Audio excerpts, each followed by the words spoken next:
రథసప్తమి నాడు ఆకాశం అంతా నక్షత్ర మండలం రథాకారంలో ఉంటుంది. అందుకని దానికి రథసప్తమి అని పేరు.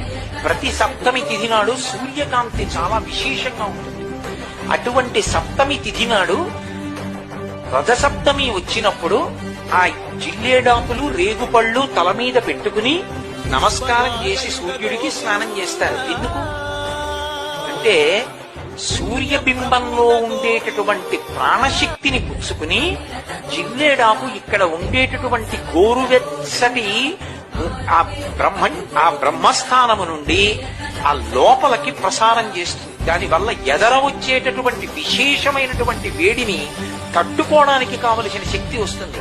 రేగుపండుకి ఓ లక్షణం ఉంది, పీడ తీస్తుంది. అందుకే పిల్లలకి భోగి పండగ నాడు చిల్లర పైసలతో కలిపి రేగుపండుకు వస్తారు. సబ్స్క్రైబ్ చేసుకోవచ్చు కదా.